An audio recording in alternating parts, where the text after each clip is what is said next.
Assalamualaikum warahmatullahi wabarakatuh. Saya Atal Novel Asari. Di sini saya akan menampilkan hasil analisis unsur intrinsik dalam novel Sherlock Holmes, The Sign of Four. Ini adalah beberapa isi materi yang terdapat dalam novel Sherlock Holmes, The Sign of Four. Yang pertama, ada tema. Tema utama dari novel The Sign of Four adalah pengejaran keadilan dan tindakan yang dilakukan individu untuk mencapainya. Novel ini mengeksplorasi motivasi dan tindakan karakter saat mereka berusaha memecahkan misteri dan membawa pelaku ke pengadilan. Tema keadilan adalah pusat dari cerita ini, ketika Sherlock Holmes dan Dr. Watson bekerja untuk menangkap kebenaran dan memulihkan keamanan masyarakat. Tema lain yang penting dalam novel ini adalah ide dualitas, terutama dualitas antara baik dan buruk.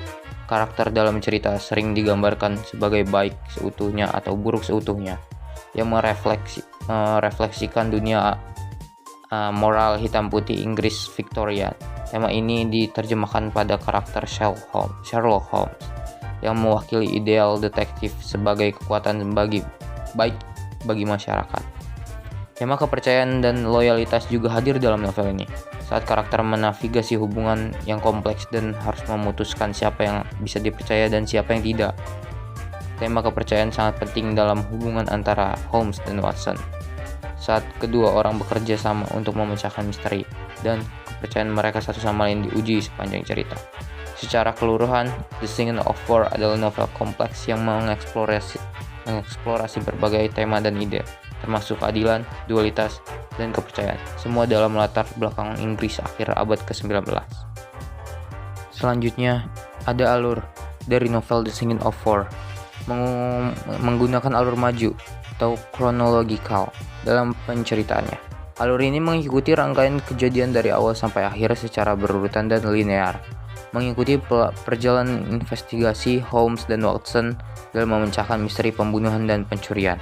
Alur maju membantu membuat novel ini lebih mudah dipahami dan membantu pembaca mengikuti jalan cerita dengan lebih baik. Tokoh dan penokohan. Yang pertama ada Sherlock Holmes, seorang detektif terkenal yang memiliki kemampuan analisis yang luar biasa dan kecerdasan yang tinggi. Ia diperankan sebagai seorang detektif misterius yang sangat fokus dan terobsesi pada pekerjaannya. Lalu ada Dr. John Watson, teman dan sahabat Sherlock Holmes yang menjadi narator dalam novel ini. Ia adalah seorang dokter yang menemani Holmes dalam investigasinya dan membantu menjelaskan kepada pembaca detail investigasi dan pemikiran Holmes. Yang selanjutnya adalah Tadeo Solto, seorang tuan tanah India yang menjadi salah satu korban dalam kasus yang diteliti oleh Holmes. Lalu ada adiknya Solto bernama Bartholomew Solto, adik Thaddeus yang sangat terobsesi dengan harta dan kekayaan. Lalu ada Jonathan Small, seorang mantan pegawai India yang memiliki hubungan dengan kasus yang diteliti oleh Holmes. Penokohan tokoh dalam novel ini sangat rinci dan membantu pembaca memahami motivasi dan tindakan masing-masing tokoh. Penokohan tokoh juga membantu membangun atmosfer dan mempertajam alur cerita. Latar dari novel The Sign of Four ditempatkan pada akhir abad ke-19 di Inggris, terutama di London. Novel ini mengikuti detektif Sherlock Holmes dan teman dan rekan kerjanya, Dr. John Watson, saat mereka bekerja untuk memecahkan misteri yang melibatkan harta karun yang dicuri dan beberapa pembunuhan.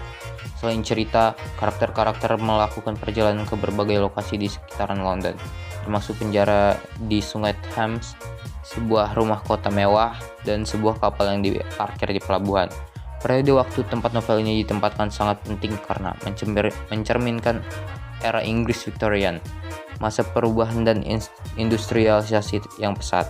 Ini tercermin dalam setting novel, yang menampilkan kontras yang nyata antara kemiskinan dan kejahatan di beberapa bagian kota dan kemewahan dan kekayaan di tempat lain.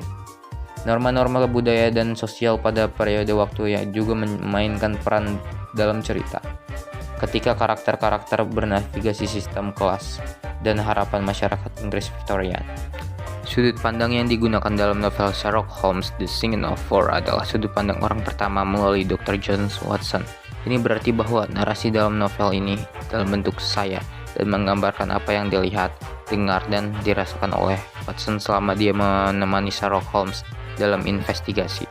Sudut pandang ini membantu pembaca untuk merasakan apa yang dialami oleh Watson dan mempermudah pemahaman terhadap investigasi, dan pemikiran Holmes. Sulit untuk menentukan pandangan penulis, Arthur Conan Doyle, seperti yang berhubungan dengan The Singing of War. Seperti halnya dengan setiap karya fiksi, pandangan dan perspektif yang dinyatakan dalam novel mungkin merefleksikan penulis sampai satu tingkat. Tetapi mereka juga dibentuk oleh karakter dan naratif itu sendiri. Namun, beberapa pandangan dan perspektif yang mungkin bisa diambil dari novel meliputi keyakinan dalam kekuatan akal dan deduksi untuk memecahkan kriminal, dedikasi terhadap keadilan, dan keyakinan dalam pentingnya persahabatan dan loyalitas. Pandangan ini diekspresikan melalui karakter Sherlock Holmes dan tindakan dan sikapnya sepanjang novel. Pada akhirnya, setiap pembaca harus menafsirkan pandangan dan perspektif penulis seperti yang berhubungan dengan The Singing of War.